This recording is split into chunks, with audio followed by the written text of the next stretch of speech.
ఇక్కడ greater నోయిడాలో Indian expo mart జరిగిందండి. అక్కడొచ్చినోళ్ళందరికీ machinery అంతా ఎగ్జిబిషన్స్ అనమాట. క్యానన్ నుండి మా ఆయన గూడా ఉన్నారు.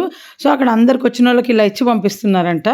చాలామంది అలా తీసుకుపోవడానికి వస్తారంట. మా ఆయన చెప్తున్నారు, అన్ని శాంపిల్ బ్యాగ్స్, మిషనరీ ప్రొడక్ట్స్ ఏముంటాయి అవి. సో, ఇవన్నీ నేనేం చేయాలి, ఇన్ని కాటన్ బ్యాగ్స్ వచ్చినాయి. ఇంకా మనకు ఆల్రెడీ క్రియేటివిటీ ఉంది గదా! ఈ మధ్యనే చూపిస్తున్నా రెగ్యులర్‌గా. సరేలే వీటన్నిటిని నేను డస్ట్‌బిన్‌కి తప్పితే దేనికి వాడతాననేసి ఇలా పార్టిషన్‌గా డ్రెస్సింగ్ టేబుల్‌లలోకి వాటికి రెడీ చేసుకున్నా. యాక్చువల్‌గా మనము ఒకటే సైజ్ గదా! మళ్ళీ దీన్ని లిఫ్ట్ చేసి వాడకూడదండి. Cotton bags చినిగిపోతాయి. అట్లనే దాంట్లో పెట్టుకొని నీట్‌గా వాడాలి. నాకేమవుతదంటే నేనే సర్దుకుంటా, నేనే డర్టీగా చేసుకుంటుంటా.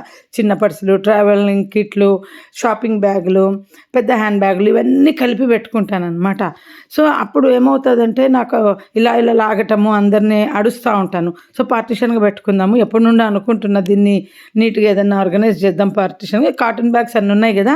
అవన్నీ అలా పక్కకు పెట్టుకొని ఎప్పుడు అవసరమైతే కిచెన్‌లో టపర్‌వేర్‌కి గూడా నేను ఒక ర్యాక్‌లో ఏం చేస్తానంటే విడిగా పెట్టింటాను. అవన్నీ గూడా తీసుకొని ఒక సైడ్‌లో మనము టేపేయాలండి.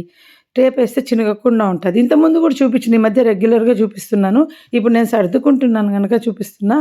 ఇలా పార్టిషన్‌గా ఇదే కాదు, మీకు ఒకటే ఒకటే ఈక్వల్‌గా ఉండే జూట్ క్లాత్ బ్యాగులు ఏమన్నా ఉంటే గూడా అలా సర్దుకోవచ్చు. నేను ఇలా టేప్ ఎందుకేసానంటే, ఇలా లాగేటప్పుడు ఆడ చినగకూడదని బోర్డర్‌లో వేశాను. ఇంకా బ్యాగులన్నీ అలా పెట్టేసుకున్న పక్కకు. ఎక్కడ అవసరమైతే అక్కడ, లేదా ఇవే చినిగిపోతే మళ్ళీ రిపీటెడ్‌గా వాడొచ్చు. పిల్లల అల్మార్‌లో గూడా పెట్టొచ్చు బట్టలకు. బట్ మనం ఇలా తీయకూడదు. ఏదైనా బ్యాగ్ జరపకుండా వాడాలి. వాడినా గూడా చూడండి ఇలా తీసుకొని అక్కడి నుండి పికప్ చేసుకొని మళ్ళీ లోపలికి దోసాలి. అందుకే ఆ బోర్డర్‌లో నేను టేపేసాను. మీకు ఈ వీడియో నచ్చితే మీరు గూడా ఇలా క్రియేట్ చేసుకోండి. లైక్ చేయండి చాలు. షేర్ చేయకపోయినా పర్వాలేదు. లైక్ 10 మందికి చేరుతది.